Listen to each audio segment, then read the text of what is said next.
Sahabat peradaban kasih ekologis yang terkasih, video yang saya unggah pada tanggal 22 tentang ketika kami mengadakan ibadat bersama dengan para pendeta di Kulon Progo, ada teman yang berseloroh dan berkomentar, "Loh Romo, di tahun politik kumpul dengan pendeta, apakah membuat deklarasi untuk mendukung capres tertentu?" Jawabannya tidak, ya, seperti yang saya sebutkan di dalam video tersebut. Itu adalah ibadah bersama secara ekumenis dalam rangka pekan doa untuk persatuan umat Kristiani melalui Daud dan keturunan-keturunannya. Di kemudian hari, ketika malaikat mewartakan kelahiran Yesus kepada Ibu Maria, malaikat berkata bahwa anak yang akan kau lahirkan itu akan mewarisi tahta Daud leluhurnya. In nomine Patris et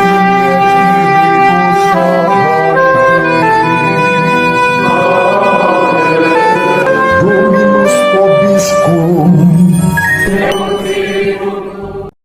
Sahabat peradaban kasih ekologis yang terkasih, selamat berjumpa dalam renungan harian bersama saya, Romo Alois Budi Purnomo PR, melalui channel ini.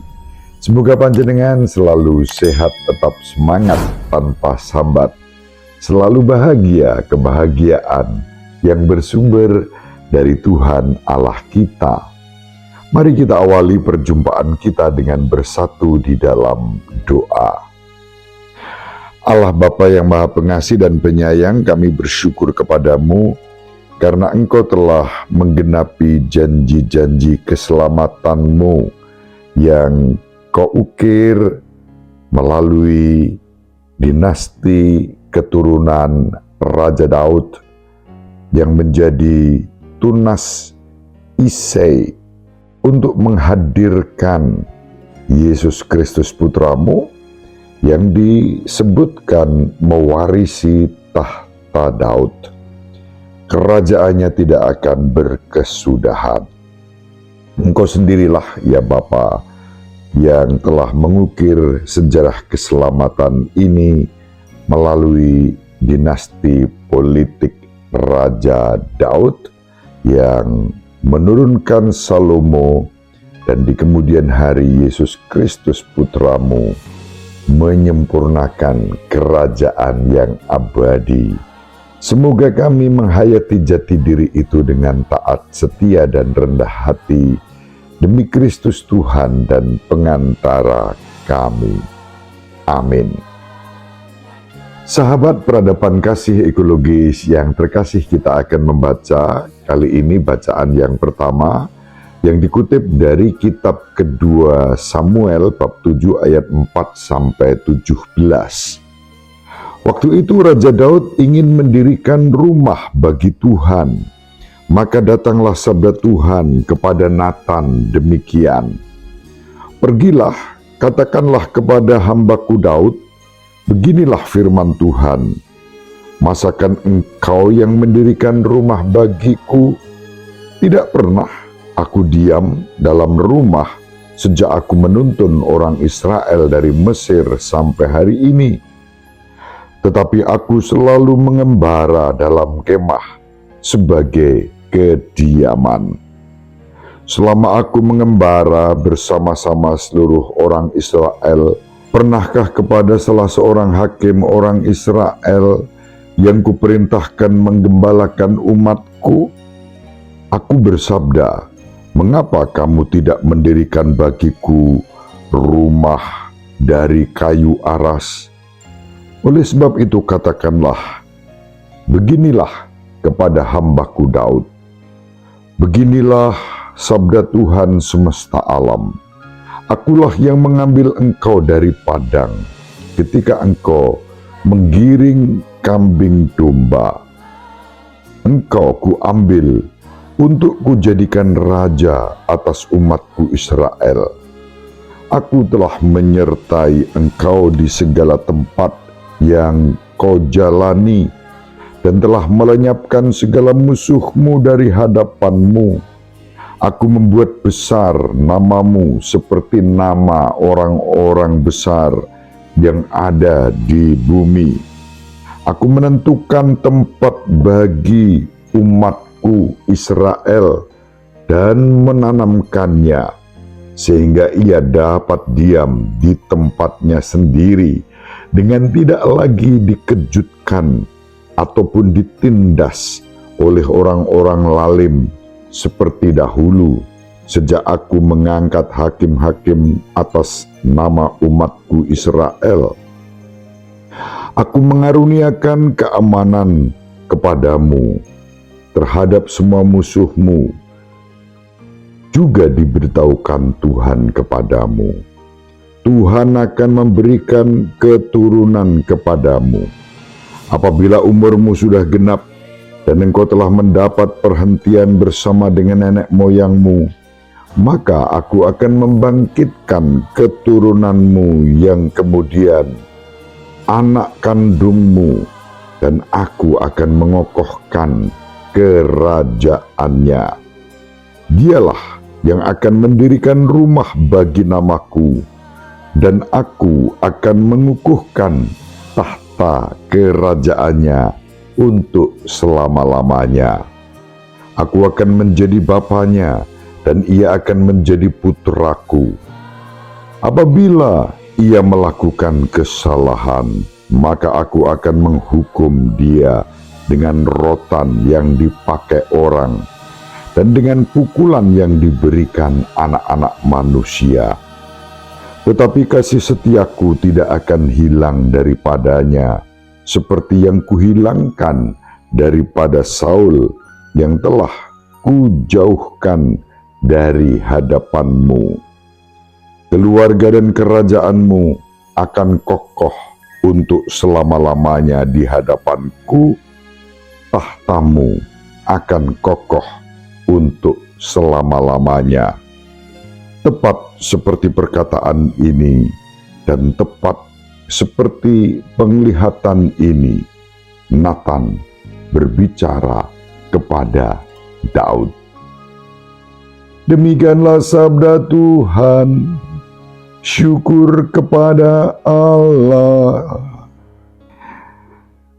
Sahabat peradaban kasih ekologis yang terkasih, video yang saya unggah pada tanggal 22 tentang ketika kami mengadakan ibadat bersama dengan para pendeta di Kulon Progo, ada teman yang berseloroh dan berkomentar, "Loh Romo, di tahun politik kumpul dengan pendeta, apakah membuat deklarasi untuk mendukung capres tertentu?" Jawabannya tidak, ya, seperti yang saya sebutkan di dalam video tersebut.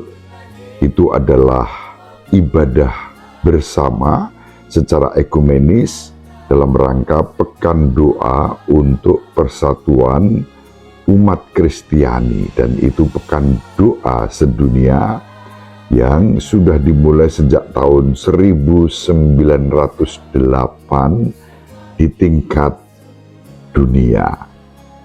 Sahabat peradaban kasih ekologis yang terkasih, tahun politik memang kerap kali membuat kita dijebak oleh berbagai prasangka. Mari kita tinggalkan semua prasangka dan mari kita dalami saja firman Tuhan yang kebetulan memang bicara tentang politik dinasti, yaitu politik kerajaan Israel keturunan Daud yang akan digenapi di kemudian hari oleh Yesus Kristus. Sahabat peradaban kasih ekologis yang terkasih, dalam bacaan pertama yang diwartakan kepada kita pada hari ini, tampak bagaimana perjanjian Tuhan dengan Daud dimulai. Tuhan tidak pernah kalah dengan kemurahan hati terhadap kita. Itu yang bisa kita petik dari pengalaman Daud. Ketika Daud menyatakan kepada Nabi Nathan bahwa dia punya niat untuk mendirikan rumah bagi Tuhan, untuk menyimpan tabut perjanjian, tabut Tuhan, Nabi Nathan mendorong agar Daud menuruti hati nuraninya. Namun firman Tuhan datang kepada Nabi Nathan yang kemudian harus disampaikan kepada Daud.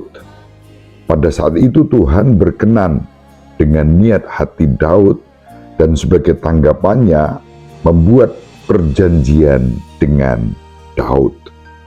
Sebelum membuat sumpah perjanjian, Tuhan Allah terlebih dahulu mengingat apa yang telah dilakukan untuk Daud dan rakyatnya, juga dibuka kenangan masa lalu ketika Tuhan Allah membebaskan umatnya dari belenggu kekuasaan Mesir menuju tanah terjanji.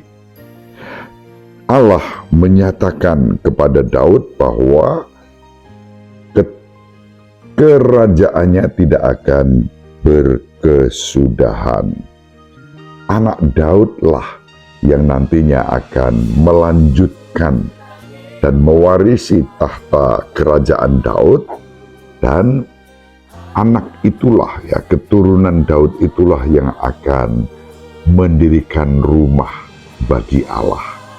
Di sini dalam garis keturunan kita membaca bahwa di kemudian hari Daud mempunyai anak yang bernama Salomo.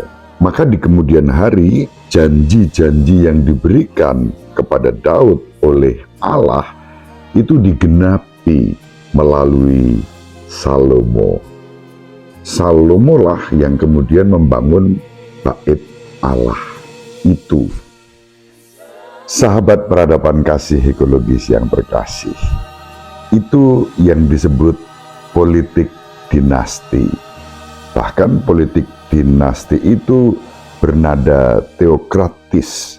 Karena apa? Dirancang oleh Allah sendiri melalui Daud dan keturunan-keturunannya. Di kemudian hari ketika malaikat mewartakan kelahiran Yesus kepada Ibu Maria, malaikat berkata bahwa anak yang akan kau lahirkan itu akan mewarisi tahta Daud leluhurnya.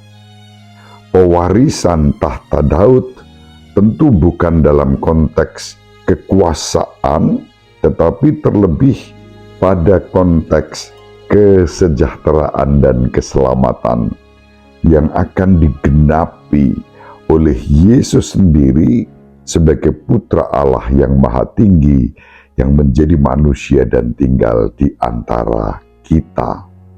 Kita bersyukur menjadi murid-murid Kristus yang dalam arti tertentu juga mewarisi tahta keselamatan yang dihadirkan oleh Kristus di dalam kehidupan kita. Tapi tahta itu sekali lagi bukan tahta yang dibangun dengan semangat yang keliru, dengan semangat haus kekuasaan belaka, melainkan tahta keselamatan yang bahkan dibangun di atas pengorbanan, di atas salib dan penderitaan demi keselamatan semua orang. Kerajaan Allah yang seperti itulah yang kemudian kita terima dan kita boleh menjadi pewaris-pewaris kerajaan Allah. Apakah ini disebut politik dinasti atau dinasti politik? Yang jelas, Daud menurunkan Salomo, dan kemudian kita mengimani Yesus Kristus yang mewarisi tahta Daud untuk damai sejahtera dan keselamatan bagi kita. Semoga kita pun mewariskan keselamatan itu di dalam kehidupan kita bersama, menghadirkan damai sejahtera, semangat kekeluargaan, kerukunan, persaudaraan, dan bukan perpecahan, apalagi ditandai dengan saling menghina satu terhadap yang lain. Ibu Maria selalu mendoakan kita, Bapak Yusuf merestui kita dengan keheningannya.